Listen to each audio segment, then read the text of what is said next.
Hello guys, നമ്മളിന്ന് നോക്കാൻ പോകുന്നത് 59/2024 എന്ന് പറഞ്ഞൊരു ക്വസ്റ്റ്യൻ പേപ്പറാണ്. ഫസ്റ്റ് ക്വസ്റ്റ്യൻ ഇതാണ്: താഴെ കൊടുത്തിരിക്കുന്ന സംഭവങ്ങളുടെ ശരിയായ കാലഗണനാ ക്രമം ഏത്?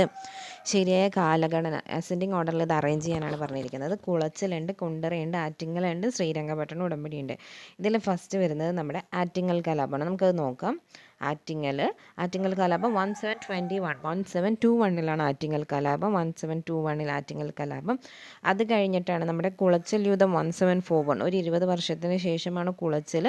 ആദ്യം ആറ്റിൽ പോയെന്നവർക്ക്, ആറ്റെന്ന് വെച്ചാൽ നമ്മുടെ നദി, ആറെന്ന് അറിയില്ല, നമ്മൾ ആറ്റിൽ പോയി കുളിച്ച്. പിന്നെ അത് കഴിഞ്ഞാൽ പിന്നെ പണ്ടൊക്കെ ആറ്റിൽ കുളിക്കാൻ തുടങ്ങി. അത് കഴിഞ്ഞ് പിന്നെ അതിവിടെ നിന്ന് മാറിയിട്ട് നമ്മൾ കുളത്തിലായി, നമ്മുടെ സ്വന്തം കുളത്തിൽ. ആറ്റിൽ പോയി കുളിക്കുന്നത് സേഫ് അല്ലാണ്ട് വന്നപ്പോൾ സ്വന്തമായിട്ടുള്ള കുളത്തിൽ കുളിക്കാൻ തുടങ്ങിയെന്ന് ഓർക്കുക. അപ്പോൾ 1721 പിന്നെ 1741 ആറ്റിങ്ങൽ കലാപം, കുളച്ചൽ യുദ്ധം. പിന്നെ നമ്മുടെ ശ്രീരംഗപട്ടണം ഉടമ്പടി 1792 ശ്രീരംഗപട്ടണം ഉടമ്പടി നടന്നത് 1792 പിന്നെ വേലുത്തമ്പിയുടെ പ്രൊക്ലമേഷൻ ഏത്? കുണ്ടറ വിളംബരം 1809 നമ്മുടെ കുണ്ടറ വിളംബരം നടന്നിരിക്കുന്നത്. അപ്പോൾ എന്തൊക്കെയാണ്? ഫസ്റ്റ് വന്നിരിക്കുന്നത് ആറ്റിങ്ങൽ കലാപം 1721, പിന്നെ കുളച്ചൽ യുദ്ധം 1741, പിന്നെ അത് കഴിഞ്ഞ ശ്രീരംഗപട്ടണം ഉടമ്പടി ശ്രീരംഗപട്ടണം ഉടമ്പടി എങ്ങനെയായിരുന്നു? 1792. അത് തന്നെ, 1792 ശ്രീരംഗപട്ടണം. അല്ല, 1792 കറക്റ്റാണ്. 1792 ശ്രീരംഗപട്ടണം ഉടമ്പടി, 1792 അത് കഴിഞ്ഞാൽ പിന്നെ നമ്മുടെ കുണ്ടറ വിളംബരം 1809 കുണ്ടറ വിളംബരം. ചുവടെ സംഭവങ്ങളും ചേരുംപടി ചേർക്കാനാണ് പറഞ്ഞിരിക്കുന്നത്. അമേരിക്കൻ സ്വാതന്ത്ര്യ പ്രഖ്യാപനം, ഫ്രഞ്ച് വിപ്ലവം, ലാറ്റിൻ അമേരിക്കൻ വിപ്ലവം, റഷ്യൻ വിപ്ലവം. ഇതിൽ ലാറ്റിൻ അമേരിക്കൻ ആ വാക്ക് കേൾക്കുമ്പോൾ തന്നെ ഞാൻ പറഞ്ഞുതരാം ഇതെങ്ങനെ ഓർത്തിരിക്കും എന്നുള്ളത്. എനിക്ക് വരെ മാറിപ്പോകുന്നതാണ്. ഫ്രഞ്ച് എന്ന് പറയുമ്പോൾ ആ രാഷ്ട്രത്തിന് ഒരൊറ്റ വാക്കുള്ളൂ. അപ്പോൾ ഇപ്പോൾ റഷ്യ ചോദിക്കുമ്പോഴും ഒരൊറ്റ വാക്കേ ഉള്ളൂ, പക്ഷേ അതപ്പോൾ സോവിയറ്റ് യൂണിയൻ എന്ന് വരും. ഇപ്പോൾ ഫ്രഞ്ച് ഓർക്ക് വാക്കൊരു ആ രാജ്യത്തിൻ്റെ വാക്ക് ഒരൊറ്റ ഫ്രഞ്ച്. ആ ആൾക്കാരും അത്രയേ ഉള്ളൂ: റൂസോ, വോൾട്ടയർ, മോണ്ടസ്ക്യൂ. ഇപ്പം സൈമൺ ബോളിവർ എന്ന് പറയുമ്പോൾ 2 പേരുകളില്ലേ ആ വാക്കിൽ? അങ്ങനെയുള്ള പേരുകൾ ആരിലില്ല? ഫ്രഞ്ച് വിപ്ലവത്തിൻ്റെ ആൾക്കാർക്കില്ല. Rousseau, Voltaire, Montesquieu. അപ്പോൾ ഫ്രഞ്ചിൽ ആരൊക്കെയാണ്? Rousseau, Voltaire, Montesquieu. ഇനി അടുത്തത് വരുന്നതാണ് ലാറ്റിൻ അമേരിക്കൻ. ഓഫ് കോഴ്സ് ആ പേര് പോലെ തന്നെ 2 പേരുകളാണ് എല്ലാവർക്കും ഉള്ളത്. Simon Bolivar, Francisco Miranda, Jose de San Martin. നമ്മൾ ഇവരെ ഒരിക്കലും സൈമൺ എന്ന് മാത്രം എന്ന് പറയില്ല, അതേപോലെ ബോളിവർ എന്നും പറയില്ല, ഫ്രാൻസിസ്കോ എന്ന് സെപ്പറേറ്റ് ആയിട്ട് നമ്മൾ ഒരിക്കലും ഈ പേരുകൾ പറയാറില്ല. ഇങ്ങനെ കൂട്ടിത്തേർത്ത് നമ്മുടെ വായിൽ തന്നെ പോകും. ഇപ്പോൾ ഫ്രാൻസിസ്കോ മിറാണ്ട എന്ന് വന്നു പോകും, Simon Bolivar, Jose de San Martin എന്ന് വന്നു പോകും. അതാണ് ലാറ്റിൻ അമേരിക്കൻ. നമുക്കുള്ളതിൽ ലാറ്റിൻ അമേരിക്കൻ എന്ന് പറയുന്ന വാക്കിൽ വരുന്നത്, അമേരിക്കൻ വിപ്ലവം വേറെ ഉണ്ട്, ഇത് ലാറ്റിൻ അമേരിക്കനാണ്. അപ്പോൾ എന്ത് വരും? Simon Bolivar, Francisco Miranda, Jose de San Martin. ഇനി അടുത്തത് സർവ്വരാജ്യ സഖ്യ തൊഴിലാളികളെ സംഘടിക്കുക എന്ന മുദ്രാവാക്യം ഏതുമായിട്ട് ബന്ധപ്പെട്ടാണ്? റഷ്യൻ വിപ്ലവമായിട്ടാണ് അത് ബന്ധപ്പെട്ടിരിക്കുന്നത്. പിന്നെ ഇപ്പം ഇതിന് ഇത്രയേ ഉള്ളൂ, അപ്പോൾ നമുക്ക് ഓർത്തിരിക്കാം. പിന്നെ നമ്മുടെ റഷ്യൻ വിപ്ലവമായിട്ട് ബന്ധപ്പെട്ടതാണ് ട്രോട്സ്കി. അപ്പോൾ ഫ്രഞ്ചിൽ നമ്മൾ പറഞ്ഞു റൂസോ, വോൾട്ടയർ, മോണ്ടസ്ക്യൂ. അവരാണ്. ട്രോട്സ്കി അവിടെ നമുക്ക് ഈ റൂസോ, വോൾട്ടയർ, മോണ്ടസ്ക്യൂ എന്ന് പറയുമ്പോൾ ഒറ്റയടിക്ക് അവരെ ഓർത്തിരിക്കും. അതിൻ്റെ ഇടയിൽ നമുക്ക് ട്രോട്സ്കിനെ കയറ്റാൻ പറ്റില്ല. സോ അത് ആരിലുള്ളതാണ്? ചെറിയ വാക്കാണ്, ഒരൊറ്റ വാക്കാണ്. അപ്പോൾ റഷ്യൻ വിപ്ലവത്തിലുള്ളതാണ് ട്രോട്സ്കി. ഇനി നമ്മൾ ലാറ്റിൻ അമേരിക്കൻ നമ്മൾ പറഞ്ഞു ആരാണ്? സൈമൺ ബോളിവർ ആണെന്ന് പറഞ്ഞു. പിന്നെ ഫ്രഞ്ച് വിപ്ലവത്തിൽ നമ്മളിപ്പോൾ പറഞ്ഞു റൂസോ, വോൾട്ടയർ, മോണ്ടസ്ക്യൂ ആണെന്ന് പറഞ്ഞു. ഇനി അമേരിക്കൻ സ്വാതന്ത്ര്യ പ്രഖ്യാപനത്തിലുള്ളതാണ് തോമസ് പെയിൻ. അമേരിക്കൻ സ്വാതന്ത്ര്യ പ്രഖ്യാപനത്തിലുള്ള ആളാരാണ്? Thomas pain. അപ്പോൾ ഇപ്പം ഈ വാക്കുകൾ ഇപ്പോൾ Simon Bolivar, Jose de San Martin, നമ്മുടെ മറ്റേ ആളാരായിരുന്നു? ഒരാളും കൂടെ ഉണ്ടല്ലോ, Simon Bolivar, Jose de San Martin, Francisco Miranda. ഇവരൊക്കെ ഒരൊറ്റ കൂട്ടം പോലെ നമ്മൾ പറയുള്ളൂ. മനസ്സിലായോ? അതാണ് പറയുന്നത്. അപ്പോൾ എന്താണ്? വോൾട്ടയർ എവിടുത്തെ ആളാണ്? വോൾട്ടയർ നമ്മുടെ ഫ്രഞ്ച് വിപ്ലവത്തിൽ. ട്രോട്സ്കി എവിടെയാണ്? റഷ്യൻ വിപ്ലവത്തിൽ. തോമസ് പെയിൻ അമേരിക്കൻ വിപ്ലവം. സൈമൺ ബോളിവർ ലാറ്റിൻ അമേരിക്കൻ വിപ്ലവം. ഇനി മൂന്നാമത്തെ ക്വസ്റ്റ്യൻ, 1857 കലാപത്തെക്കുറിച്ച് ചുവടെ തന്നിരിക്കുന്ന പ്രസ്താവനകൾ പരിശോധിച്ച് ശരിയായവ തിരഞ്ഞെടുക്കുക. ശരിയായിട്ടുള്ളത് മാത്രം തിരഞ്ഞെടുക്കാനാണ് പറഞ്ഞിരിക്കുന്നത്. 1857 കലാപം ആരംഭിച്ചത് അവധിലാണ്. തെറ്റാണ്. എവിടെയാണ്? മീററ്റിലാണ് അത് ആരംഭിച്ചത്. കർഷകരും കരകൗശല തൊഴിലാളികളും കലാപത്തിൽ പങ്കെടുത്തിരുന്നു. ഓഫ് കോഴ്സ് അവരും പങ്കെടുത്തിരുന്നു. ഫൈസാബാദിൽ കലാപം നയിച്ചത് ബീഗം ഹസ്രത്ത് മഹലാണ്. അത് തെറ്റാണ്. ഫൈസാബാദിൽ ഒരു അഹമ്മദുള്ളയായിരുന്നു. 1857 കലാപത്തിന് ശേഷം ഇന്ത്യയുടെ ഭരണം ഇംഗ്ലീഷ് ഈസ്റ്റ് ഇന്ത്യ കമ്പനിയിൽ നിന്നും ബ്രിട്ടീഷ് പാർലമെൻറ്റ് ഏറ്റെടുത്തു. അതെ, അത്രയും നാളും കമ്പനിയാണ് ഭരിച്ചുകൊണ്ടിരുന്നത്. അതിനുശേഷം എന്തായി? ഡയറക്റ്റ് ഭരണം നമ്മുടെ കിങ് അല്ലെങ്കിൽ രാജാവ് അല്ലെങ്കിൽ രാജ്ഞി അവരുടെ കീഴിലായിട്ട് മാറി. ഇനി അടുത്ത ക്വസ്റ്റ്യൻ, നാലാമത്തെ ക്വസ്റ്റ്യൻ ആണ്. അത് ഇത് ചെയ്തിരിക്കുകയാണ്, ക്യാൻസൽ ചെയ്തിരിക്കുകയാണ്. 5 നോക്കാം. താഴെ പറയുന്നവയിൽ ഏത് പ്രസ്താവനകളാണ് ശരിയല്ലാത്തത്? ശരിയല്ലാത്തതെന്നാണ്. അമേരിക്കയിലെ ന്യൂയോർക്കിലാണ് ഐക്യരാഷ്ട്ര സംഘടനയുടെ ആസ്ഥാനം. ശരിയാണ്. അമേരിക്കയിലെ ന്യൂയോർക്കിലാണ് UN-ൻ്റെ ആസ്ഥാനം. പിന്നെ ആൻ്റോണിയോ ഗുട്ടറസ് 2020 ഐക്യരാഷ്ട്ര സംഘടനയുടെ സെക്രട്ടറി ജനറലായി തിരഞ്ഞെടുക്കപ്പെട്ടത്. അത് തെറ്റാണ്. 2020 അല്ല ആൻ്റോണിയോ ഗുട്ടറസ് ഇതായിട്ട് തിരഞ്ഞെടുക്കേണ്ടത്. 2017 ഇതെന്ത് ഇങ്ങനെയൊക്കെ തിരിഞ്ഞു വരുന്നത് 2017 പുള്ളിക്കാരൻ എന്തായിട്ട് തിരഞ്ഞെടുക്കപ്പെട്ടത്? നമ്മുടെ ഐക്യരാഷ്ട്ര സംഘടനയുടെ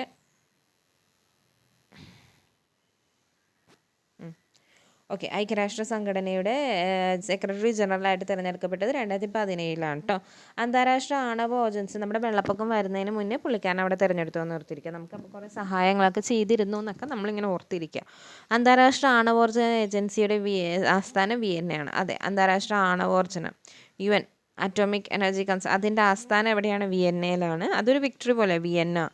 ഐക്യരാഷ്ട്ര സംഘടനയുടെ സുരക്ഷാ സമിതിയിൽ നിലവിൽ 15 അംഗങ്ങളാണ് ഉള്ളത്. അതെ, 5 സ്ഥിരാംഗങ്ങളും 10 ടെമ്പററി ആയിട്ടുള്ള അംഗങ്ങളും, അങ്ങനെ മൊത്തം 15 അംഗങ്ങൾ എവിടെയുണ്ട്? സുരക്ഷാ സമിതിയിലുണ്ട്. ഓവർലാപ്പോട് കൂടി ആകാശീയ ചിത്രങ്ങളിൽ നിന്നും ത്രിമാന ദൃശ്യം ലഭിക്കാൻ ഉപയോഗിക്കുന്ന ഉപകരണം എന്ത്? നമ്മൾക്ക് കിട്ടുന്ന ഇപ്പോൾ ഒരു ഇമേജ് എടുത്തു, അതിൻ്റെ തന്നെ കുറച്ച് ഭാഗം പിന്നെ പുതിയ ഭാഗമായിട്ട് നമ്മൾ വേറൊരു ഇമേജ് എടുത്തു. എനിക്ക് ഇതെല്ലാം കൂടി കൂട്ടിച്ചേർത്തിട്ട് നമുക്കൊരു 3D ഇമേജ് ഉണ്ടാക്കാൻ വേണ്ടിയിട്ടുള്ള സാധനമാണ് എന്തെന്ന് പറയുന്നത്? സ്റ്റീരിയോസ്കോപ്പ് എന്ന് പറയുന്നത്. പലരും ടെക്സ്റ്റ് ബുക്കിൽ ആ ഒരു പടമൊക്കെ കണ്ടിട്ടുണ്ടാകും, സ്റ്റീരിയോസ്കോപ്പ്. 7ാമത്തെ ക്വസ്റ്റ്യൻ, ഭൂമിയിലെ ഏറ്റവും ഉയർന്ന താപനിലയുള്ള പ്രദേശങ്ങളെ യോജിപ്പിച്ച് വരയ്ക്കുന്ന സാങ്കല്പിക രേഖ. ചിലപ്പോൾ ഇതൊക്കെ ഒരു സമതാപ രേഖ എന്ന് പറഞ്ഞ് മാർക്ക് ചെയ്തിട്ടുണ്ടാകും. അതല്ല ഉത്തരം. ഇതിലെന്താ പറഞ്ഞിരിക്കുന്നത്? ഭൂമിയിലെ ഏറ്റവും ഒരേ താപനിലയുള്ള പ്രദേശങ്ങളെ കൂട്ടി യോജിപ്പിച്ച് വരയ്ക്കുന്ന സാങ്കല്പിക രേഖയാണ് എന്തെന്ന് പറയുന്നത്? സമതാപരേഖ. പക്ഷേ ഇവിടെ ക്വസ്റ്റ്യൻ ഡിഫറെൻ്റ് ആണ്. ഭൂമിയിലെ ഏറ്റവും ഉയർന്ന താപനിലയുള്ള പ്രദേശങ്ങളെ യോജിപ്പിച്ച് വരയ്ക്കുന്ന സാങ്കല്പിക രേഖയാണ് താപീയ മധ്യരേഖ. മനസ്സിലായോ? The thermal equator, also known as the heat equator, is a belt encircling the earth defined by the set of locations having the highest mean annual temperature at each longitude around the globe. എന്ന് വെച്ചാൽ നമ്മുടെ ഇക്വേറ്ററിൻ്റെ അടുത്ത് ഏറ്റവും കൂടുതൽ temperature വരുന്ന ആ ഒരു സാങ്കല്പിക രേഖയാണ് എന്തെന്ന് പറയുന്നത്? താപീയ മധ്യരേഖ. അത് നമ്മുടെ ഇക്വേറ്ററിൻ്റെ അടുത്തായിരിക്കുള്ളൂ ഹയസ്റ്റ് ടെമ്പറേച്ചർ വരുന്ന ആ രേഖ ഉണ്ടാവുന്നത്. അതാണ് താപീയ മധ്യരേഖ എന്ന് പറയുന്നത്. ഉത്തരാഖണ്ഡ് ടിബറ്റ് പ്രദേശങ്ങൾ തമ്മിൽ ബന്ധിപ്പിച്ച് വരയ്ക്കുന്ന ചുരം. ഉത്തരാഖണ്ഡ് ടിബറ്റ്, ഞാനിങ്ങനെ ഒരു ഉത്തരാഖണ്ഡിൽ ഉത്തരം എന്നില്ല, ഒരു ഉത്തരം എങ്ങനെ എഴുതേണ്ട? ഒരു ലഘുലേഖനം പോലെ എഴുതണം. അതാണ് ഞാൻ ഓർത്തിരിക്കുന്നത്.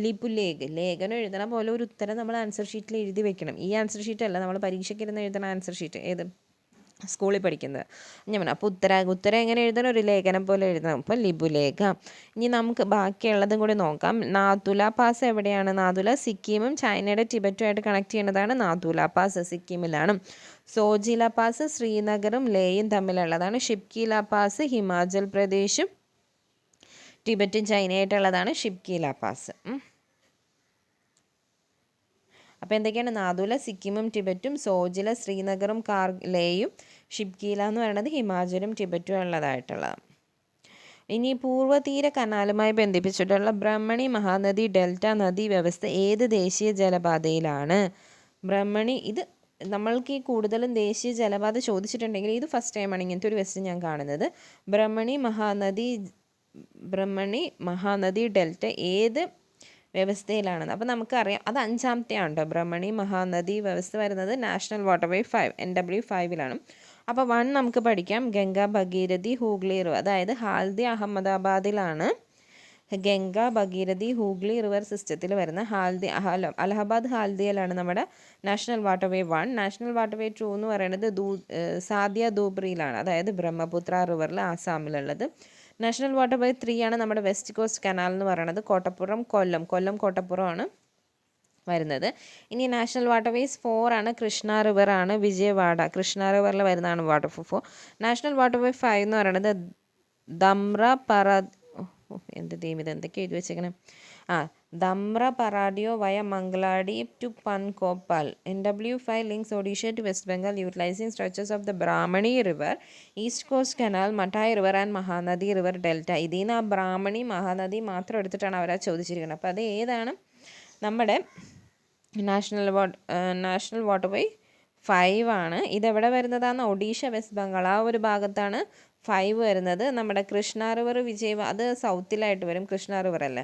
വെസ്റ്റ് കോസ്റ്റ് കനാൽ കേരളയിലാണ്, അത് ആസാമിലാണ്. 1 വരുന്നത് അലഹബാദ് ഹാൽദിയ. ഇനി അടുത്ത ക്വസ്റ്റ്യൻ നോക്കാം. 10ാമത്തെ ക്വസ്റ്റ്യൻ. 2023 രാജസ്ഥാനിൽ പുതിയതായി സ്ഥാപിച്ച വന്യജീവി സംരക്ഷണ കേന്ദ്രം ഏതാണ്? രാജസ്ഥാനിൽ പുതിയതായിട്ട് സ്ഥാപിച്ചത് ഏതാണ്? സോർസൻ ആണ്. രാജസ്ഥാനിൽ സ്ഥാപിച്ചിട്ടുള്ളത് ഏതാണ്? സോർസൻ ആണ്.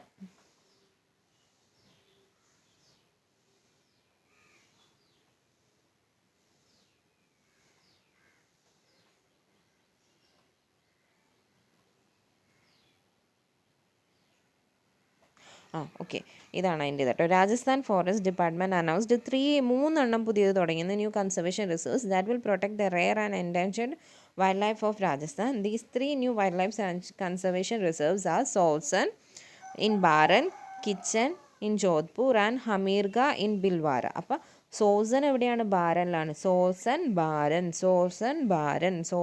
ബാരൻ. കിച്ചൻ എവിടെയാണ്? ജോധ്പൂരിലാണ്. ജോധ്പൂരിലാണ്. പൂരിയൊക്കെ ഉണ്ടാക്കണത് എവിടെയാണ്? കിച്ചണിലാണെന്ന് ഓർക്കുക, ജോധ്പൂരി. അപ്പോൾ പൂരി ഉണ്ടാക്കണത് കിച്ചണിലാണ്, പൂരി കിച്ചൻ. പിന്നെ ഹമീർഗാർ ബിൽവാര, ഹമീഗർഹ് ബിൽവാര. അപ്പോൾ അതെങ്ങനെ ഓർത്തിരിക്കും? ഗർഹ് ബിൽവാര വാര, ഹമീഗർഹ് ബിൽവാര. അപ്പോൾ എന്തൊക്കെയായിരുന്നു? സോസൻ, ബാരൻ, പിന്നെ നമ്മുടെ കിച്ചൻ എന്താണ്? ജോധ്പൂർ, ഇതിൻ്റെ അത് എവിടേക്കാണെന്ന് വേണമെങ്കിൽ ചോദിക്കും. ഇതൊക്കെ 3 വന്നത് രാജസ്ഥാനിലാണ്. ഹമീർഗാഹ് ബിൽവാര. അല്ലെങ്കിൽ ഇത് ഇപ്പോൾ സോൾസൺ ഏത് പ്രദേശത്ത്, ഏത് സ്റ്റേറ്റിലെ വൈൽഡ് ലൈഫ് സാങ്ച്വറി ആണെന്ന് പറഞ്ഞ് ചോദിക്കുക. എല്ലാം വന്നിരിക്കുന്നത് സോൾസൺ, കിച്ചൻ, ഹമീഗർഹ്. കാരണം ഇതെല്ലാം പുതിയതാണ്. ഇനി 2023 വന്ന താഴെ തന്നിരിക്കുന്ന നബാർഡുമായി ബന്ധപ്പെട്ട പ്രസ്താവനകളിൽ ശരിയായത് ഏത്? കാർഷിക വായ്പയുടെ പരമോന്നത ബാങ്ക് ശരിയാണ്. ആസ്ഥാനം മുംബൈയാണ്. ശിവരാമൻ കമ്മിറ്റിയാണ് ഇത്. നബാർഡിന് ആരാണ്? ശിവരാമൻ കമ്മിറ്റി. 1982 നബാർഡ് വന്നത്. ഇതെല്ലാം ശരിയാണ്. അപ്പോൾ എന്തൊക്കെയാണ്? കാർഷിക വായ്പയുടെ പരമോന്നത ബാങ്ക് നബാർഡാണ്. ആസ്ഥാനം മുംബൈയാണ്, നബാർഡാണ്. ശിവരാമൻ കമ്മിറ്റിയാണ് അതിന് നേതൃത്വം വന്നത്. നബാർഡിന് 1982 നബാർഡ് സ്ഥാപിച്ചത്. ഇനി അടുത്ത ക്വസ്റ്റ്യൻ നോക്കാം. Indian Institute of Spices Research എവിടെ സ്ഥിതി ചെയ്യുന്നു? Indian Institute of Spices Research കോഴിക്കോടാണ്. Indian Institute of Spices Research എവിടെയാണ്? കോഴിക്കോട്.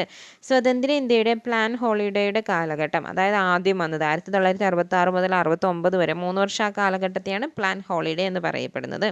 1966 മുതൽ 69 വരെ പ്ലാൻ ഹോളിഡേ.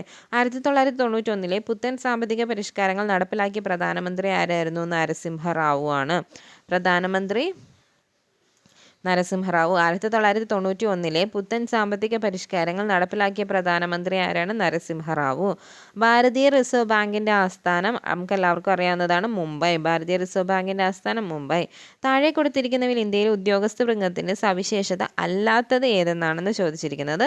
താഴെ നിന്ന് മുകളിലേക്കുള്ള അധികാര വിതരണ ശ്രേണി. താഴെ നിന്ന് മുകളിലേക്കാണോ നമുക്ക് അധികാരങ്ങൾ തരുന്നത്? അല്ല, മുകളിലുള്ള ആൾ താഴത്തെ ആൾക്ക് തരും, അയാൾ അതിൻ്റെയും താഴത്തെ ആൾക്ക് കൊടുക്കുകയാണ് അധികാരങ്ങൾ, അല്ലേ? അപ്പം തിരിച്ചാണ്, അത് തെറ്റാണ്. അപ്പോൾ യോഗ്യതയുടെ അടിസ്ഥാനത്തിലുള്ള നിയമനം, അത് ശരിയാണ്. രാഷ്ട്രീയപരമായ വിധേയത്വം, അത് തെറ്റാണ്. രാഷ്ട്രീയപരമായിട്ട് ആരെങ്കിലും വിധേയത്വം കൊടുക്കുന്നുണ്ടോ? ഒരു ജോലി കിട്ടിക്കഴിഞ്ഞാൽ ഞാൻ അയാൾ പറയുന്നത് കേട്ടോളാം, ഒരിക്കലുമില്ല. പിന്നെ തൊഴിൽ വൈദഗ്ധ്യം, അതുണ്ട്, തൊഴിൽ വൈദഗ്ധ്യമുണ്ട്. ഇനി 17ാമത്തെ ക്വസ്റ്റ്യൻ, കേരളത്തിൽ ഇപ്പോഴത്തെ മുഖ്യ വിവരാവകാശ കമ്മീഷണർ ആരാണ്? വി ഹരി നായർ IAS ആണ് മുഖ്യ വിവരാവകാശ കമ്മീഷണർ. വിവരം ഹരി രം രം ഹരി രം ഹരി രം വിവരം രായുണ്ട്, ഹരിയിലും രായുണ്ട്. വിവരം ഹരി. വിവരാവകാശ കമ്മീഷണർ ഹരി നായർ. ഇന്ത്യൻ പാർലമെന്റിൽ ഒരു ബില്ല് നിയമമാകുന്നതിന് മുമ്പ് ബില്ലിൽ ഏറ്റവും കൂടുതൽ തിരുത്തലുകൾ, കൂട്ടിച്ചേർക്കലുകൾ, ചർച്ചകൾ എന്നിവ നടക്കുന്ന ഘട്ടം ഏതാണ്? ഫസ്റ്റ് ഒരു ഒന്നാമത്തെ വായന വായിക്കും, ജസ്റ്റ് അതൊരു റീഡിംഗ് ആയിരിക്കും. ഒന്നും കൂടി വായിക്കും, അതാണ് രണ്ടാം വായന. ഈ രണ്ടാം വായനയ്ക്ക് ശേഷം അല്ലെങ്കിൽ ആ രണ്ടാം വായന വായിക്കുന്നതിൻ്റെ ഇടയിൽ ഓരോ ക്ലോസും പ്രത്യേകമായിട്ട് എടുത്തെടുത്ത് പറഞ്ഞ് അതെല്ലാം ഡിസ്കസ് ചെയ്ത് അങ്ങനെയൊക്കെയാണ് വായിക്കുക. വേണ്ടെങ്കിൽ തിരുത്തലുകൾ വേണമെങ്കിൽ വരുത്തിയിട്ടൊക്കെയാണ് അത് വായിക്കുക. അങ്ങനെ വീണ്ടും തിരുത്തലുകളൊക്കെ കഴിച്ച് കഴിഞ്ഞ് വീണ്ടും പക്കയായിട്ടുള്ളതാണ് മൂന്നാം വായനയിൽ നടക്കുക. അപ്പോൾ ഏറ്റവും കൂടുതൽ ഡിസ്കഷൻസ് നടക്കുന്നത് എവിടെയാണ്? രണ്ടാം വായനയിലാണ്. 19ാമത്തെ ക്വസ്റ്റ്യൻ, ഇന്ത്യൻ ഭരണഘടനയുമായി ബന്ധപ്പെട്ട് ശരിയായ വസ്തുതകൾ ഏവ? യൂണിയൻ ലിസ്റ്റിൽ പെടുന്ന വിഷയങ്ങളിൽ കേന്ദ്ര ഗവൺമെൻറ്റിന് മാത്രമേ അധികാരമുള്ളൂ. ശരിയാണ്. കൺകറന്റ് ലിസ്റ്റിൽ ഉൾപ്പെട്ട ഒരു വിഷയത്തിൽ സംസ്ഥാന ഗവൺമെൻറ്റും കേന്ദ്ര ഗവൺമെൻറ്റും നിയമനിർമ്മാണം നടത്തുമ്പോൾ കേന്ദ്ര ഗവൺമെൻറ്റിൻ്റെ നിയമമാണ് നിലനിൽക്കുക. അത് ശരിയാണ്. രണ്ടുപേര് കൺകറന്റ് ലിസ്റ്റിൽ സ്റ്റേറ്റും ഗവൺമെൻറ്റും കേന്ദ്രവും നടത്തിയാൽ കേന്ദ്രത്തിൻ്റെ നിയമമേ നിലനിൽക്കുകയുള്ളൂ. യൂണിയൻ ലിസ്റ്റ്, കൺകറന്റ് ലിസ്റ്റ്, സംസ്ഥാന ലിസ്റ്റ് എന്നിവയിൽ ഉൾപ്പെടാത്ത ഒരു പുതിയ വിഷയമുണ്ടായാൽ അതിൽ നിയമനിർമ്മാണം നടത്താൻ സംസ്ഥാന ഗവൺമെൻറ്റുകൾക്ക് അധികാരമുണ്ടാകും. ഒരിക്കലുമില്ല. അതാണ് പറയുന്നത് റെസിഡ്യൂറി പവേഴ്സ് എന്ന് പറയും. അത് ആർക്ക് വരുള്ളൂ? കേന്ദ്രത്തിന് വരുള്ളൂ. പോലീസ് യൂണിയൻ ലിസ്റ്റിൽ പെടുന്നു, അത് തെറ്റാണ്. പോലീസ് സ്റ്റേറ്റ് ലിസ്റ്റിലാണ് വരുന്നത്. പോക്സോ ആക്ട് അനുസരിച്ച് കുട്ടി എന്ന പദത്തിൻ്റെ വ്യാപ്തിയിൽ വരുന്നത്, കുട്ടി എന്ന് പറയുന്നത് 18 വയസ്സിൽ താഴെയുള്ള ആൺകുട്ടിയെയും പെൺകുട്ടിയെയുമാണ് എന്തെന്ന് പറയുന്നത്? കുട്ടി എന്ന് പറയുന്നത്. കേരള സാമൂഹ്യ നീതി വകുപ്പ് സർക്കാർ സേവനങ്ങൾ വീട്ടുപടിക്കൽ എന്ന ലക്ഷ്യത്തിനായി ആവിഷ്കരിച്ച വെബ് പോർട്ടലാണ് എന്ത്? സുനീതി. വീട്ടുപടിക്കൽ കൊണ്ടുവന്ന് തരും. ആര്? സുനീതി. സുനിത എന്ന് ഓർത്ത്, സുനിത വില്യംസ്. ഇപ്പോൾ വീട്ടുപടിക്കലൊന്നുമില്ല, എവിടെ അങ്ങ് പോയി കിടക്കുക, സ്പേസ് അവിടെ പോയി കിടക്കുക. സുനീതിക്ക് വീട്ടുപടിക്കൽ എന്ന് കയറാൻ പോലും പറ്റുന്നില്ല സുനിതയ്ക്ക്. അപ്പോൾ അതാണ്, സുനിതയാണ്. ജീവനം പദ്ധതി. ഇനി അടുത്ത ഓരോ പദ്ധതികളൊക്കെ. ജീവനം പദ്ധതി കുറ്റകൃത്യത്തിന് ഇരയായവർക്ക് ആശ്വാസമേകുമെന്ന് ഉപദേശക സമിതി യോഗം വിലയിരുത്തി. കുറ്റകൃത്യത്തിന് ഇരയായി ഗുരുതരമായി പരിക്ക് പറ്റിയവർ, മരണപ്പെട്ടവരുടെ ആശ്രിതർ എന്നിവർക്ക് സ്വയം തൊഴിൽ ധനസഹായമായി 20,000 രൂപ അനുവദിക്കുന്ന പദ്ധതിയാണ് ജീവനം. കേരളത്തിലെ സ്വകാര്യ എയ്ഡഡ് വിദ്യാലയങ്ങളിലെ ജീവനക്കാരുടെ നിയമന അംഗീകാര നടപടികൾ, സർക്കാർ എയ്ഡഡ് സ്കൂളുകളിലെ തസ്തിക നിർണ്ണയം എന്നിവ ഓൺലൈനായി നടത്തുന്നതിന് പൊതുവിദ്യാഭ്യാസ വകുപ്പ് കൈറ്റ് മുഖേന നടത്തുന്ന സോഫ്റ്റ്വെയറാണ് സമന്വയ. മന്ദഹാസം is a new initiative by Social Justice Department for giving free tooth set for the senior citizen. അതാണ് മന്ദഹാസം. അപ്പം ജീവനം എന്താണ്? ആശ്രിതർക്ക്, ഇരയായിട്ടുള്ളവരുടെ, കുറ്റകൃത്യങ്ങളുടെ ഇരയായിട്ടുള്ളവർക്കോ അല്ലെങ്കിൽ അതിൻ്റെ ആശ്രിതർക്കോ കൊടുക്കുന്ന സഹായമാണ് ജീവനം. സമന്വയം എന്ന് പറയുന്നത് സമമായിട്ട് അവരുടെ സ്കൂളുമായിട്ട് ബന്ധപ്പെട്ടുള്ളതാണ്. കുറേ കാര്യങ്ങളെല്ലാം ഡിജിറ്റലാക്കുന്ന ഒരു പദ്ധതിനെയാണ് സമന്വയം. മന്ദഹാസം എന്ന് വെച്ചാൽ മുതിർന്ന പൗരന്മാർക്ക് പല്ല് പോയി കഴിയുമ്പോൾ പല്ലിൻ്റെ സെറ്റ് വെച്ച് കൊടുക്കുന്നതാണ് മന്ദഹാസം. സുനീതി എന്ന് വെച്ചാൽ വീട്ടുപടിക്കൽ കൊണ്ടുവന്ന് അവരുടെ സേവനങ്ങൾ എത്തിക്കുക. 22 കുടുംബശ്രീകളിൽ നിന്നും തിരഞ്ഞെടുക്കപ്പെടുന്ന വനിതകൾക്ക് രംഗകലകളിൽ പരിശീലനം നൽകുന്ന പദ്ധതിയുടെ പേരെന്താണ്? രംഗശ്രീ. അവരുടെ നാടക യൂണിറ്റിൻ്റെ പേരും രംഗശ്രീ എന്ന് തന്നെയാണ് കേട്ടോ. അഡ്വക്കേറ്റ് ജനറലുമായി ബന്ധപ്പെട്ട തെറ്റായ വസ്തുതകൾ ഏതെല്ലാം? സംസ്ഥാന ഗവൺമെൻറ്റിൻ്റെ തെറ്റായ വസ്തുതകൾ ഏതെല്ലാം ആണെന്നാണ് ചോദിച്ചിരിക്കുന്നത്. തെറ്റേത്? സംസ്ഥാന ഗവൺമെൻറ്റിന് നിയമോപദേശം നൽകുക എന്നതാണ് അഡ്വക്കേറ്റ് ജനറലിൻ്റെ അടിസ്ഥാന ചുമതല. ശരിയാണ്. ഇതിന് സമാനമായിട്ടാണ് കേന്ദ്രത്തിലുള്ളത് നമ്മുടെ സോളിസിറ്റർ ജനറൽ. ഇതാരാണ്? Advocate general. സോളിസിറ്റർ അല്ല, അറ്റോർണി ജനറൽ. അതിന് തുല്യമായിട്ട് നമ്മുടെ കേരളത്തിൽ വരുമ്പോൾ അല്ലെങ്കിൽ സ്റ്റേറ്റിലോട്ട് വരുന്നതാണ് അഡ്വക്കേറ്റ് ജനറൽ. അഡ്വക്കേറ്റ് ജനറലിന് നിയമസഭാ യോഗങ്ങളിൽ പങ്കെടുക്കാവുന്നതും സംസാരിക്കാവുന്നതുമാണ്. അതും ശരിയാണ്. ഇപ്പോഴത്തെ അഡ്വക്കേറ്റ് ജനറൽ ശ്രീ ഗോപാലകൃഷ്ണക്കുറുപ്പാണ് ഇപ്പോഴത്തെ അഡ്വക്കേറ്റ് ജനറൽ. ആരാണ്? ഗോപാലകൃഷ്ണക്കുറുപ്പ്. അഡ്വക്കേറ്റ് ജനറലിന് നിയമസഭയിലെ വോട്ടെടുപ്പിൽ വോട്ട് ചെയ്യാൻ സാധിക്കില്ല. ഓഫ് കോഴ്സ് അത് സാധിക്കില്ല. അടുത്ത ക്വസ്റ്റ്യൻ, താഴെ കൊടുത്തിരിക്കുന്നതിൽ ഏത് മൗലിക അവകാശത്തിന് വേണ്ടിയാണ് നിയമവാഴ്ച എന്ന ആശയം ബ്രിട്ടീഷ് ഭരണഘടനയിൽ നിന്നും ഭരണഘടനാ നിയമനിർമ്മാണ സമിതി സ്വീകരിച്ചത്? അനുച്ഛേദം 14 വേണ്ടിയിട്ടാണ്. എന്ത്? നിയമത്തിന് മുൻപിലെ തുല്യനീതിക്ക് വേണ്ടിയിട്ടാണ് നിയമവാഴ്ച എന്ന് പറഞ്ഞത്. ബ്രിട്ടീഷ് എന്ന് വെച്ചാൽ റൂൾ ഓഫ് ലോ എന്ന് പറഞ്ഞൊരു ഇതുണ്ടല്ലോ, റൂൾ ഓഫ് ലോ. നിയമവാഴ്ച എടുത്തത് എവിടെ നിന്നാണ്? റൂൾ ഓഫ് ലോ എടുത്തത് ബ്രിട്ടനിൽ നിന്നാണ്. അതെടുത്തത് എന്തിനു വേണ്ടി? നിയമത്തിന് മുൻപിലെ തുല്യതയ്ക്ക് വേണ്ടി. ആർട്ടിക്കിൾ 14 വേണ്ടിയിട്ടാണ് ആ റൂൾ ഓഫ് ലോ എടുത്തത്. 25. ഒരു ഗ്രേഡിംഗ് ഭക്ഷ്യ ശൃംഖലയിലെ രണ്ടാം പോഷണ തലത്തിൽ കാണപ്പെടുന്ന ജീവി ഏതാണ്? ഫസ്റ്റ് നമ്മുടെ സസ്യാഹാരങ്ങളായിരിക്കുള്ളൂ. അതിനുശേഷം അവരെ സൃഷ്ടിക്കുന്ന പ്രാഥമിക ഉപഭോക്താക്കൾ. പ്രാഥമിക ഉപഭോക്താക്കൾ എന്ന് വെച്ചാൽ നമ്മുടെ ഇലകൾ തിന്നുന്നവരെയാണ് പ്രാഥമിക ഉപഭോക്താക്കൾ എന്ന് പറയുന്നത്. ജീവിബന്ധനങ്ങളിൽ ഒന്നിന് ഗുണകരവും മറ്റേതിന് ഗുണമോ ദോഷമോ ഇല്ലാത്തതുമായ ബന്ധമാണ് കമന്റലിസം. ഒരാൾക്ക് ഉപകാരമുണ്ട്, പക്ഷെ മറ്റേ ആൾക്ക് ഉപകാരവും ഇല്ല ദോഷവും ഇല്ല. അങ്ങനത്തെ ഒരു സംഭവമാണ് കമന്റലിസം എന്ന് പറയപ്പെടുന്നത്. അമന്റലിസം ഒന്നിന് ദോഷം മറ്റതിന് ദോഷമോ ഗുണമോ ഇല്ല. ഇനി കമന്റലിസം എന്ന് പറഞ്ഞാൽ ഒരാൾക്ക് ഗുണവും മറ്റേയാൾക്ക് വേറെ ഒന്നും ഇല്ലാത്തതാണ് കമന്റലിസം. ഇനി അമന്റലിസം എന്ന് വെച്ചാൽ മറ്റേ കാര്യം, ഒരാൾക്ക് ദോഷവുമാണ് മറ്റേയാൾക്ക് വലിയ ഗുണവും ഇല്ല ദോഷവും ഇല്ല. മനസ്സിലായി? ഉപദ്രവം മാത്രം ചെയ്യുന്നതാണ് അമന്റലിസം എന്ന് പറയുന്നത്. പരാത ജീവിതം ഒന്നിന് ഗുണം മറ്റേതിന് ദോഷം പറയില്ലേ? നമ്മുടെ മാവിൽ കയറിയിരുന്ന് ഇത്തിൽക്കണ്ണി കൂടി അയാൾക്ക് ഗുണം മാവിന് ദോഷമല്ലേ? അതെന്താ ഇത് വരാത്തതാണോ?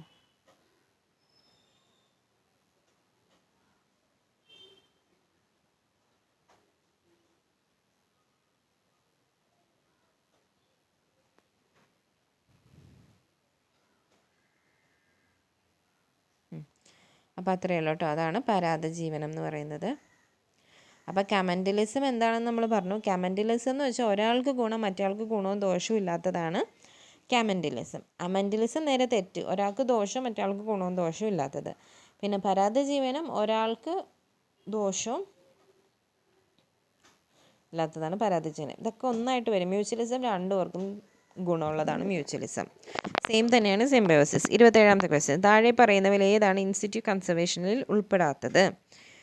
ഇൻസൈറ്റ്യൂ കൺസർവേഷൻ എന്ന് വെച്ചാൽ ആ സൈറ്റിൽ തന്നെ നിർത്തി അവരെ വളർത്തിയെടുക്കുന്നതിനെയാണ് ഇൻസൈറ്റ്യൂ കൺസർവേഷൻ എന്ന് പറയുന്നത്. എന്ന് വെച്ചാൽ കമ്മ്യൂണിറ്റി റിസർവ്, വന്യജീവി സങ്കേതങ്ങൾ, നാഷണൽ പാർക്ക് എന്ന് വെച്ചാൽ ആ മൃഗങ്ങൾ അവരുടെ തന്നെ സ്വന്തമായിട്ടുള്ള ആവാസ വ്യവസ്ഥയിൽ വളരുന്നതിനെയാണ് ഇൻസൈറ്റ്യൂ കൺസർവേഷൻ എന്ന് പറയുന്നത്. എക്സിറ്റ്യൂ കൺസർവേഷൻ എന്ന് വെച്ചാൽ ആ സൈറ്റിൽ നിന്ന് പുറത്തെടുക്കുന്നു.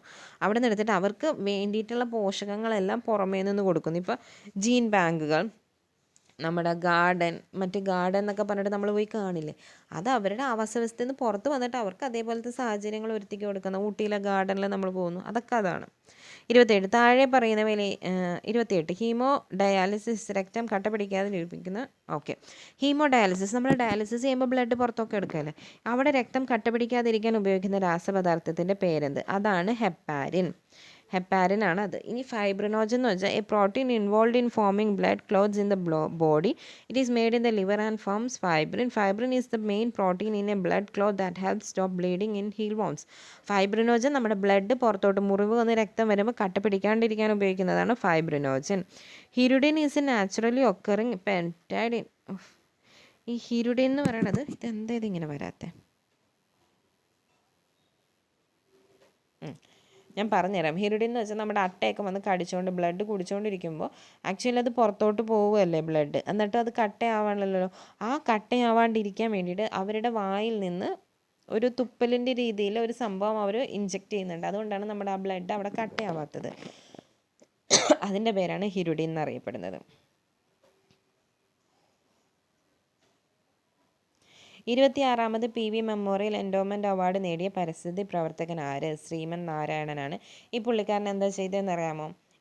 എന്തിനാണ് ഈ അവാർഡ് കിട്ടിയതെന്ന് വെച്ചാൽ പുള്ളിക്കാരനാണ് ആ ഒരു ഐഡിയയിൽ ഒരു ചട്ടി ലിസ്റ്റ് വെള്ളം പുറത്ത് എവിടെയെങ്കിലും വെക്കുക കിളികൾക്ക് കുടിക്കാൻ വേണ്ടിയിട്ടെന്ന് പറഞ്ഞാൽ ആ ഒരു ഐഡിയ കൊണ്ടത് ഈ Shriman നാരായണൻ്റെയാണ്. 26ാമത് PV memorial endowment award നേടിയ പരിസ്ഥിതി പ്രവർത്തകനാണ് ശ്രീമൻ നാരായണൻ. 30ാമത്തെ ക്വസ്റ്റ്യൻ, താഴെ തന്നിരിക്കുന്നവയിൽ വ്യത്യസ്ത തന്മാത്രകൾ തമ്മിലുള്ള ആകർഷണ ബലം ഏത്? വ്യത്യസ്ത തന്മാത്രകൾ തമ്മിലാണെങ്കിൽ അഡിഷൻ, സെയിം മോളിക്യൂൾസ് ആണെങ്കിൽ കൊഹ്യൂഷൻ. ഭൂമിയുടെ ഉപരിതലത്തിൽ പലായന പ്രവേഗം എത്ര? 11.2 km/s. മൂന്നാം വർഗ ഉത്തോലകത്തിന് ഉദാഹരണമാണ് ചവണ.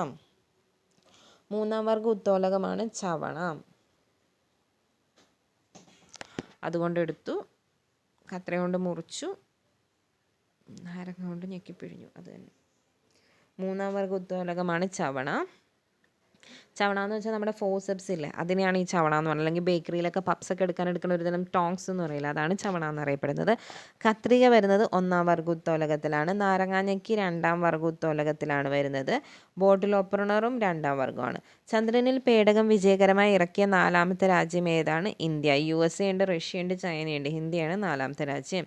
ഒരു ആംഫോട്ടറിക് ഓക്സൈഡിന് ഉദാഹരണമാണ് ഏത്? സിങ്ക് ഓക്സൈഡ് ഒരു ആംഫോട്ടറിക് ഓക്സൈഡാണ്. ആംഫോട്ടറിക് ഓക്സൈഡിന് ഉദാഹരണമാണ്. Amphoteric oxides include aluminium oxide, Al2O3, zinc oxide and lead oxide. Amphoteric oxides are oxides that can behave as both acid and base ആയിട്ട് ആക്ട് ചെയ്യാൻ പറ്റുന്നതിനെയാണ് amphoteric oxide. Aluminium oxide, lead oxide, zinc oxide. ഇനി കപട സംക്രമണ മൂലകം ഇവയിൽ ഏതാണ്? Hg, മെർക്കുറിയാണ് കപട സംക്രമണ മൂലകം. In group 12 elements zinc, cadmium, mercury do not have incompletely filled d orbitals in either of these two cases, so they are called pseudo transition elements. Pseudo transition അല്ലെങ്കിൽ കപട സംക്രമണ മൂലകം ഇവയിൽ ഏതാണ്? Hg. ഏതൊക്കെയാണ് അപ്പോൾ? കാഡ്മിയം, മെർക്കുറി, ഇതെന്താ ഇതിങ്ങനെ പോകുന്നത്? Okay, zinc, cadmium, mercury. Zinc, cadmium, മെർക്കുറിയാണ് കപട സംക്രമണ മൂലകം. ഈ ഗ്രാഫ് ഏത് വാതക നിയമത്തെ സൂചിപ്പിക്കുന്നു? ഇതിലിപ്പോൾ നമുക്കറിയാം പ്രഷറും വോളിയവും മാത്രമേ ഉള്ളൂ. എന്ത് കോൺസ്റ്റൻ്റ് ആണ് ഇവിടെ? Temperature constant. ടെമ്പറേച്ചർ കോൺസ്റ്റൻ്റ് ആയിട്ട് തന്നെ ലോ ഏതാണ്? Boils law. ശക്തിയേറിയതും ഭാരമില്ലാത്തതുമായ കാന്തങ്ങൾ നിർമ്മിക്കാൻ ഇന്ന് വ്യാപകമായി ഉപയോഗിക്കുന്ന ഒരു ലോഹമാണ് നിയോഡിമിയം. പിന്നെ ഇതിൻ്റെ എക്സ്പ്ലനേഷൻ നമ്മൾ നോക്കുമ്പോൾ dysprosium is a main use of neodymium based magnet. This is because it is resistant to magnetic. എന്താണ്? നിയോഡിമിയം ആണ് എന്ത് യൂസ് ചെയ്യാൻ വേണ്ടി ഉപയോഗിക്കുന്നത്? കാന്തം ഉണ്ടാക്കാൻ വേണ്ടി യൂസ് ചെയ്യുക. അയ്യങ്കാളിയെ സംബന്ധിച്ച തെറ്റായ പ്രസ്താവന ഏത്? സാധുജന പരിപാലന സംഘം രൂപീകരിച്ചത് അയ്യങ്കാളിയാണ്. തിരുവിതാംകൂർ ശ്രീമൂലം പ്രജാസഭയിൽ അംഗമായിരുന്നത് അയ്യങ്കാളിയാണ്. വില്ലുവണ്ടി സമരത്തിന് നേതൃത്വം നൽകിയത് അയ്യങ്കാളിയാണ്. തിരുവനന്തപുരത്തെ കണ്ണമൂലയിൽ ലയിച്ചത് ചട്ടമ്പി സ്വാമികളാണ്. തിരുവനന്തപുരത്ത് കണ്ണമൂലയിൽ ലയിച്ചത് അയ്യങ്കാളി വേങ്ങാനൂരാണ്. ചട്ടമ്പി സ്വാമിയാണ് കണ്ണമൂലയിൽ ജനിച്ചത്. ഇനി 39. ഇന്ത്യൻ ഒളിമ്പിക് അസോസിയേഷൻ്റെ പ്രസിഡൻ്റായ ആദ്യ വനിത. എല്ലാവരും ഇപ്പോൾ പത്രത്തിലൊക്കെ കണ്ടിട്ടുണ്ട്. PT ഉഷയാണ് ഒളിമ്പിക് അസോസിയേഷൻ്റെ പ്രസിഡൻ്റായ ആദ്യ വനിതയാണ് PT ഉഷ. കഥാപാത്രവും നോവലും തെറ്റായ ജോഡി ഏത്? സേതു കാലം, രവി മൈമുന ഖസാക്കിൻ്റെ ഇതിഹാസമാണ്. സുഹറ പാത്തുമ്മയുടെ ആടിലെയാണ്. പപ്പു ഓടയിൽ നിന്ന്. സുഹറ പാത്തുമ്മേൻ്റെ ആടാണ് കേട്ടോ. സുഹറ പാത്തുമ്മേൻ്റെ ആടല്ല, ബാല്യകാല സഖിയാണ് സുഹറ. സുഹറ ബാല്യകാല സഖിയത്. പിയാത്ത ആരുടെ കലാസൃഷ്ടിയാണ്? മൈക്കലാഞ്ചലോ. നമ്മൾ കണ്ടിട്ടുണ്ടാകും യേശു ക്രിസ്തുവിനെ കുരിശിൽ നിന്ന് ഇറക്കിയിട്ട് മാതാവിൻ്റെ മടിയിൽ കിടത്തുന്ന ആ ഒരു രംഗമുണ്ടല്ലോ, ക്രിസ്ത്യൻസിന് അറിയാൻ പറ്റും. ഈ പടം നിങ്ങളെല്ലാവരും കണ്ടിട്ടുണ്ടാകും. ഞാൻ പറയണം ഓർത്തിരിക്കാൻ വേണ്ടി. ആ ഒരു മാതാവിൻ്റെ മടിയിൽ കിടത്തിയേക്കുന്ന ആ യേശു തളർന്നൊടിഞ്ഞ് ഭയങ്കര വയ്യാണ്ട് കിടക്കുന്ന യേശുവിനെ പിടിച്ചിരിക്കുന്ന മാതാവിൻ്റെ ഈ പടത്തിനെയാണ് പിയാത്ത എന്ന് പറയുന്നത്. ഇതാരുടെയാണ്? Michelangelo. Ram care of Anandi എന്ന നോവലിൻ്റെ രചയിതാവ് അഖിൽ P. ധർമ്മജൻ. സിസ്റ്റം സോഫ്റ്റ്വെയറിന് ഉദാഹരണം ഏതാണ്? ബാക്കിയെല്ലാം ഓരോ ആപ്ലിക്കേഷൻ സോഫ്റ്റ്വെയർ ആണ്. ഇതിൽ വിൻഡോസ് മാത്രമേ സിസ്റ്റം സോഫ്റ്റ്വെയർ ആയിട്ടുള്ളൂ. ഈ ഗവേണൻസിനെ പറ്റി താഴെ പറയുന്ന പ്രസ്താവനകളിൽ ശരി ഏത്? ഗവൺമെൻറ്റിൻ്റെ പ്രവർത്തനങ്ങളിൽ സുതാര്യത ഉണ്ടാക്കുന്നു. ശരി. ജനാധിപത്യത്തെ ശക്തിപ്പെടുത്തുന്നു. അതും ശരിയാണ്. ഗവൺമെൻറ് ഓഫീസുകളിലേക്കുള്ള പൊതുജനങ്ങളുടെ സന്ദർശനം വർദ്ധിപ്പിക്കുന്നുണ്ടോ? ഒരിക്കലുമില്ല, അത് കുറയ്ക്കണം. അപ്പോൾ അത് മാത്രമേ തെറ്റുള്ളൂ, ബാക്കി രണ്ടും ശരിയാണ്. രണ്ട് വ്യത്യസ്തങ്ങളായ നെറ്റ്വർക്കുകളെ ബന്ധിപ്പിക്കുന്നതിനുള്ള ഉപകരണം ഏതാണ്? അതാണ് ഗേറ്റ് വേ എന്ന് പറയുന്നത്. രണ്ട് വ്യത്യസ്തങ്ങളായ നെറ്റ്വർക്കുകളെ ബന്ധിപ്പിക്കുന്നതിനുള്ള ഉപകരണമാണ് ഗേറ്റ് വേ. ഹബ്ബ് എന്ന് പറയുന്നത് കുറേ നെറ്റ്വർക്ക്സ് എന്ന് വെച്ചാൽ കുറേ നെറ്റ്വർക്ക്സിനെ കൂട്ടിച്ചേർക്കുന്നതാണ് ഹബ്ബ് എന്ന് പറയുന്നത്. സ്വിച്ച് എന്ന് പറയുന്നത് ട്രാൻസ്ഫർ ചെയ്യുമ്പോൾ ലൊക്കേഷൻ അറിയാൻ പറ്റും. ബ്രിഡ്ജ് എന്ന് പറയുന്നത് ഒരു ഇൻ്റർ കണക്ഷൻ പോലെയാണ് ബ്രിഡ്ജ് വരുന്നത്. അടുത്ത ക്വസ്റ്റ്യൻ. വിവരാവകാശ നിയമം 2005 പ്രകാരം താഴെ പറയുന്നവയിൽ ഏതെല്ലാം വിവരങ്ങളാണ് വെളിപ്പെടുത്തലിൽ നിന്നും ഒഴിവാക്കിയിരിക്കുന്നത് ഏതെല്ലാമാണെന്നാണ്? സർക്കുലറുകളൊന്നും ഒഴിവാക്കിയിട്ടില്ല, കോൺട്രാക്റ്റുകൾ ഒഴിവാക്കിയിട്ടില്ല, ലോഗ് ബുക്കുകൾ ഒഴിവാക്കിയിട്ടില്ല. അന്വേഷണ പ്രക്രിയ തടസ്സപ്പെടുത്തുന്ന വിവരങ്ങൾ മാത്രമേ ഒഴിവാക്കിയിട്ടുള്ളൂ. രാഹുൽ ഒരു സൂപ്പർ മാർക്കറ്റിൽ പോയി താൻ വാങ്ങാൻ ഉദ്ദേശിക്കുന്ന സാധനത്തിൻ്റെ പാക്കറ്റിൽ നൽകിയിരിക്കുന്ന എല്ലാ വിവരങ്ങളും ശ്രദ്ധാപൂർവം വായിക്കുന്നു. ഒരു ഉപഭോക്താവ് എന്ന നിലയിൽ രാഹുൽ ഏത് അവകാശമാണ് ഉപയോഗിക്കുന്നത്? അത് രാഹുലിൻ്റെ വിവരാവകാശമാണ്. അതിനെപ്പറ്റി അറിയാനുള്ള വിവരം ഉണ്ട്. തിരഞ്ഞെടുക്കാനുള്ള അവകാശമല്ല, സുരക്ഷിതത്വത്തിനുള്ള അവകാശമല്ല, പ്രാതിനിധ്യത്തിനുള്ള അവകാശമല്ല, വിവരാവകാശമാണ്. ലൈംഗിക കുറ്റകൃത്യങ്ങളിൽ നിന്നുള്ള കുട്ടികളുടെ സംരക്ഷണ നിയമം 2012 പ്രകാരം താഴെ പറയുന്നവരിൽ ആർക്കെതിരെയാണ് പ്രേരണ കുറ്റത്തിന് കേസെടുക്കാൻ കഴിയുന്നത്? ആർക്കെതിരെയാണ്? ഏതെങ്കിലും വ്യക്തിയെ പ്രേരിപ്പിക്കുന്ന, ഏതെങ്കിലും ഗൂഢാലോചനയിൽ ഏർപ്പെടുന്ന, അല്ലെങ്കിൽ ഒരു കുട്ടിക്കെതിരെ ലൈംഗിക കുറ്റകൃത്യം ചെയ്യാൻ മനഃപൂർവ്വം സഹായിക്കുന്ന ആൾക്കെതിരെ പ്രേരണ കുറ്റത്തിന് കേസെടുക്കാം. ഗാർഹിക അതിക്രമങ്ങളിൽ നിന്നും വനിതകളെ സംരക്ഷിക്കുന്നതിനുള്ള നിയമം 2005 പ്രകാരം ഒരു കൂരയ്ക്ക് കീഴിൽ താമസിക്കുന്ന താഴെ പറയുന്ന വ്യക്തികളുടെ കുടുംബ ബന്ധത്തിൻ്റെ പരിധിയിൽ വരുന്നത് ആരല്ല? ഭാര്യയും ഭർത്താവും, രക്തബന്ധമുള്ള വ്യക്തികൾ, വിവാഹസമാനമായ ബന്ധമുള്ള വ്യക്തികൾ, ഇവരെല്ലാം കുടുംബ ബന്ധത്തിൻ്റെ പരിധിയിൽ വരുന്നതാണ്. ദേശീയ മനുഷ്യാവകാശ കമ്മീഷൻ്റെ ഇപ്പോഴത്തെ അധ്യക്ഷൻ ആര്? ജസ്റ്റിസ് അരുൺ കുമാർ മിശ്രയാണ്. മനുഷ്യാവകാശ കമ്മീഷൻ മനുഷ്യാവകാശൻ മിശ്ര മനുഷ്യാവകാശ കമ്മീഷൻ മിശ്ര. വിവരാവകാശ കമ്മീഷൻ ഹരി. വിവരാവകാശം Hari. Each of the employees is. ഈച്ചിൻ്റെ കൂടെ ഈസ് ആണ്. Each of the employees is. She accused me of talking loudly. She accused me of. Accused of. We have been living here for 5 years. Since ആണെങ്കിൽ വർഷം കൊടുത്താണ്. ഇത് ഇത്ര number of വർഷമാണ് കൊടുത്തിരിക്കുന്നത്. അപ്പോൾ 4. Seema will come tomorrow to attend the wedding. Seema will come tomorrow to attend the wedding. It was A, അപ്പോൾ U കാണുമ്പോൾ നമ്മൾ ഓർക്ക് അതാണെന്ന്, പക്ഷേ ഇത് യുനാനിമസ് എന്നാണ് നമ്മൾ പറയുന്നത്. അപ്പോൾ it was a unanimous decision. One who treat skin disease is known as dermatologist. Do you mind writing the answers? Do you മൈൻഡിൻ്റെ കൂടെ ING വേണം writing. What is the meaning of the word dormant? Dormant എന്ന് വെച്ചാൽ ഇനാക്റ്റീവായിട്ട്. The evening was hotter than the morning. Nothing will happen will it? ശരിയായ പദം ഏത്? അഗാധ. Learn by heart. ഹൃദ്യസ്ഥമാക്കുക. ജന്മം മുതൽ എന്ന പദത്തിൻ്റെ ഒറ്റപ്പദം. ജന്മം മുതൽ, ആ ജന്മം. ജന്മനാൽ അല്ല, ജന്മം മുതൽ, ആ ജന്മം. മഞ്ഞ് എന്ന പദത്തിൻ്റെ പര്യായം അല്ലാത്തത് ഏത്? ഹിരണം അല്ല, ഹിമം, നീഹാരം, തുഷാരം എല്ലാം മഞ്ഞാണ്. ദുഷ്ടൻ എന്ന പദത്തിൻ്റെ വിപരീത പദം. ശിഷ്ടൻ. ദുഷ്ടൻ, ശിഷ്ടൻ. വിള. ദുഷ്ടൻ്റെ ഓപ്പോസിറ്റ് ശിഷ്ടൻ. വിള പുറത്തിട്ട് വേലി കെട്ടരുത് എന്ന പഴഞ്ചൊല്ലിൻ്റെ അർത്ഥം പ്രധാനപ്പെട്ടതിനെ പുറം തള്ളരുത്. തീക്കനൽ എന്ന പദം പിരിച്ചെഴുതിയാൽ തീ അധികം കനൽ. തീക്കനൽ, തീ അധികം കനൽ. നായകൻ എന്ന പദത്തിൻ്റെ സ്ത്രീലിംഗൻ നായിക. നായകി അല്ല, നായിക. നായിക, നായകൻ. കവി, കവയത്രിയാണല്ലോ എന്നോർത്തിട്ട് കവയിത്രിയാണല്ലോ എന്നോർത്തിട്ട് നായകൻ നായകി ആക്കരുത്. നായികയാണ്. നായകൻ, നായിക. ശബ്ദം എന്ന അർത്ഥം വരാത്ത പദം. രവം, സ്വനം, ധ്വനി എല്ലാം ശബ്ദമാണ്. വാണി കുതിരയല്ലേ? രവം, സ്വനം, ധ്വനി എല്ലാം ശബ്ദം, വാണി അല്ല. താഴെ തന്നിരിക്കുന്നവയിൽ പൂജക ബഹുവചനത്തിന് ഉദാഹരണം അല്ലാത്ത പദം ഏത്? ഗുരുക്കൾ പൂജകം, അവർകൾ പൂജകം, വൈദ്യർ പൂജകം. അധ്യാപകന്മാർ പൂജകമല്ല.